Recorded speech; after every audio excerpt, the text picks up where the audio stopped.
Hello YouTube, Dave here again. Today I'm going to be unboxing the Pathfinder Monster Core Pawn Box. So I'm really looking forward to this. This was sent to me by Paizo for the purposes of it was a review copy. So I do appreciate them sending this my way. However, as is always the case with these types of videos, they are not scripting or pre-screening the video, and the opinions that I express are 100% completely and totally my own. Now, I've been a pretty big fan of the pawns concept for quite a while.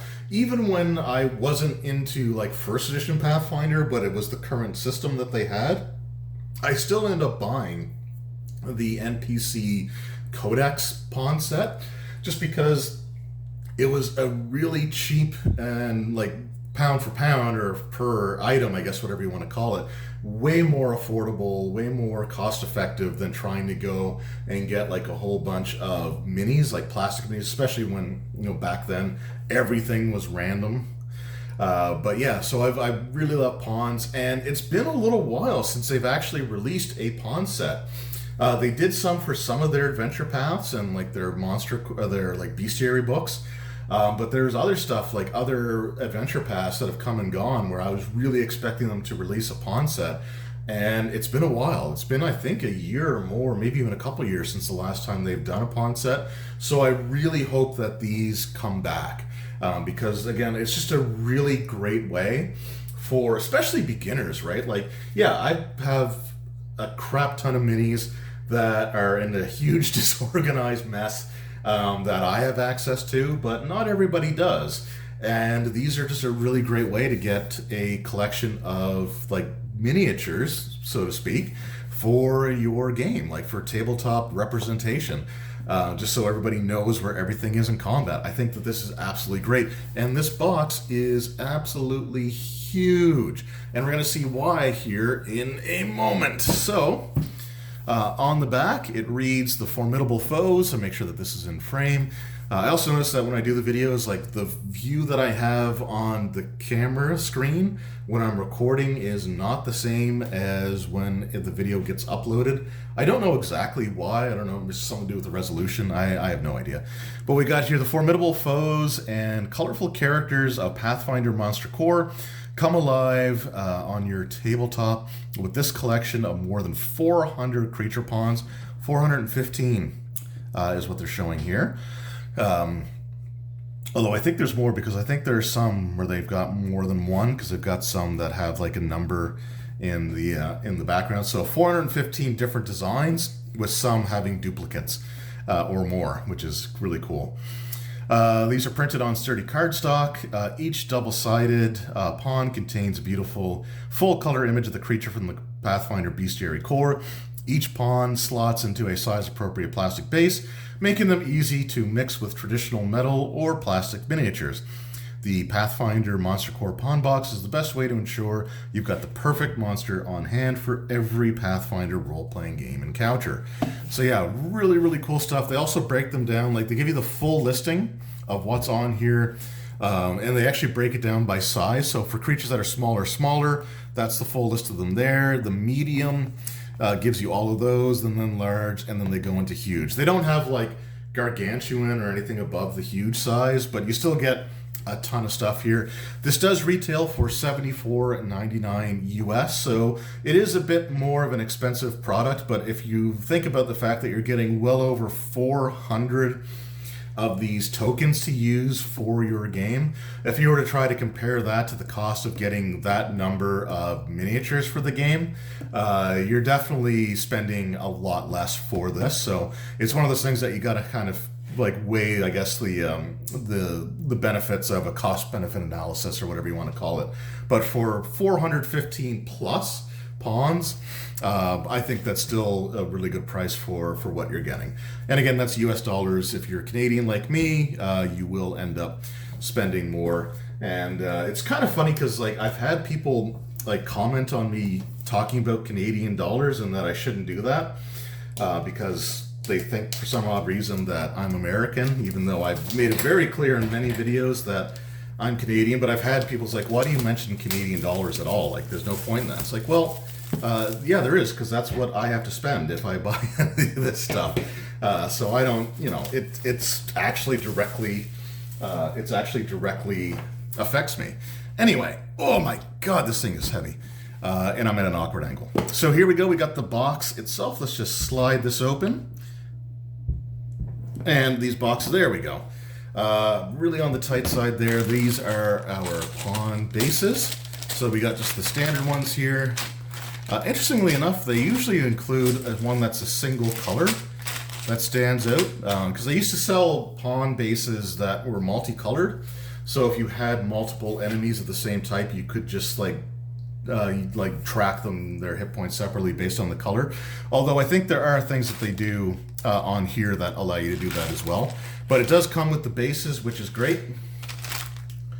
And then on the sides here, we've got advertisements for the GM core, monster core, player core, and then just some artwork of some of the creatures that we have inside here. So let's just go ahead and we're not going to spend a huge amount of time on each of these, but we will take a look at each sheet here. You can always pause the video if you wish to see them in a little bit more detail. I've got a bunch of stuff here from like a whole bunch of videos I'm trying to record all at the same moment, or not exact same moment, but trying to record. So I'm running out of space on this big table. All right, so here we go. Let's take a look at the different sheets here. So again, you get like the artwork from the core, the monster core. Though I do want to see some of these because they have, and it's just the same artwork on the other side there, because they do have the elemental scamps, but they only had 2 bits of artwork for them in the monster core. So, we got some here. Awesome. So first of all, we'll go with our boggards and whatnot. So, and one thing I guess I should point out is that if there are duplicates, what they actually do, if I can get it to focus here, is, for example, they'll have the monster core, and is that the page that they're on? I guess 95 sounds really high for boggard. Oh, I think, no, these are just the numbers. These are the numbers for the pawns, I was going to say. But they do have like a color coding here. So this one has red, and this one has green, right? So for the warriors here, there's 4 of them. So there's red, green, blue, and purple. And they did that with their Starfinder pawns as well. So that's still a way that you can sort of distinguish which one is which. And so if I were to use these pawns, and I was using the boggard warriors, and I had 4 of them, for example, on their initiative next to their hit points, I would just have like R for red, G for green, B for blue, and P for purple, so I know which one exactly is which. And again, that's a really great way to do it. But let's take a look at some of these elemental scamps, because they're awesome. So we got the air elemental scamp, which was in the core, the monster core, along with the fire scamp. But we got the earth scamp. And again, I'm at a really awkward angle trying to do this, so I apologize. And then we've got the water scamp deer. So again, I apologize for the awkwardness. I'm like contorted around the camera stand there. But again, like just some awesome stuff here. And we'll take a look at these in some different angles. And then we got the animated object, along with the arboreal awakened tree and regent. And not quite sure what that is, but that's a thing. We got some goblins there. And so these are from the monster core, so I guess there's some that you could use for your player characters if you really wanted to, but it's mainly designed for the enemy encounters there. We got our Cyclops. All right, and here we got some dragons starting here. And one of the things in the Pathfinder remaster is they've gotten away from the chromatic and metallic dragons, which again, if you want to use them, they're in the previous bestiaries, and those previous bestiaries are compatible. You can use enemies from one into the other. You just might need to change a few bits of like keywords and stuff. But we've got the adamantine dragon. We got the diabolic dragon, and that looks awesome. I love that. And you got a little orca, and they actually classify it as a dolphin and not a whale. So there we go. Then we've got The Diabolic Dragon, by the way, is probably my favorite from from the remaster core, or the monster core. But we got some other cool ones here, and again, some of these are like obvious stand-ins for the chromatic dragons, or even some of the metallic ones. But we got the Imperial Dragon, the Fortune Dragon. I love that one. You got the Horned Dragon, the Ancient Mirage Dragon, the Ancient Conspirator Dragon, and we got the Mirage Dragon there. So, oh, we got Ancient and Adult. Okay. So we're going to have different ones as well for different sizes. So that's cool. Yeah, so it's the Adult. So again, I think some of these go beyond huge size, but the pawns aren't gonna go beyond that. But you can still use the huge ones if you really need to. And then we got the Ancient Omen Dragon, along with some elementals there. And then we got some Leshies. Little Leaf Leshy. And then we got the Gourd Leshy. Still one of my favorite Leshy designs. Just because they can store stuff in their noggin. I think that's great. And we got the Flytrap, the Hippocampus, the Mammoth, Elephant Mammoth. We got the Elephant. And we're getting some Giants here. Something else I really like in Pathfinder is their design of, for example, Hydras, because they actually look like, aquatic. They're aquatic creatures, but they look like eels instead of like dragon type of heads. I think that's great. We got Nightmares. Again, just some really awesome artwork there. A red cap.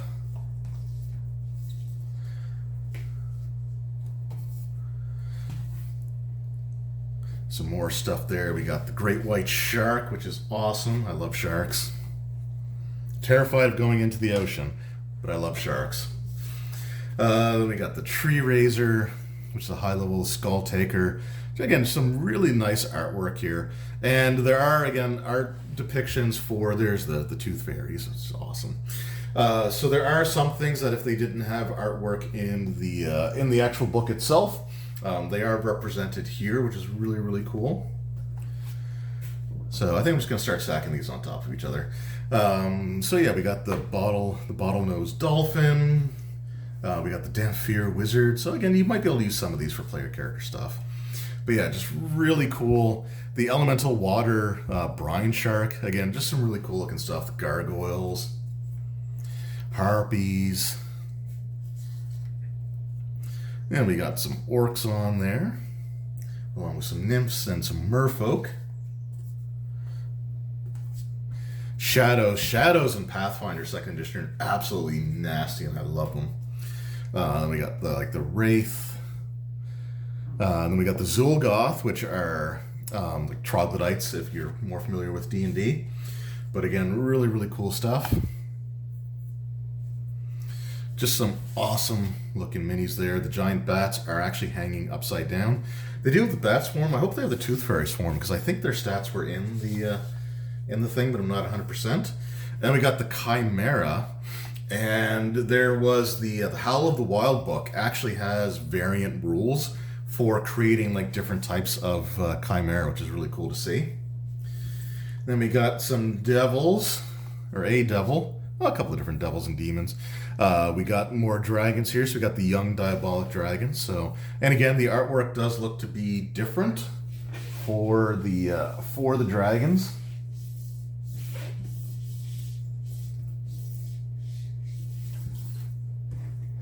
There we go. I just want to compare that really quick. So it's not the same pose that they're using for the different size categories of the dragons. So that's really cool. Again, it's just a small little attention to detail thing that not every company does, but Paizo I think does really well for that. So again, really, really cool to see. Then we got some more drakes and other creatures there. So as you can tell, quite a few sheets of tokens. Giants, we got the Marsh Giant, the Shadow Giant. We got an Iron Hag, which is pretty cool. Yeah, so some more giants there. We got the Manticore and Other Horrors, which is a very specific reference, which I doubt very many people will get, but I'm still going to make it anyway.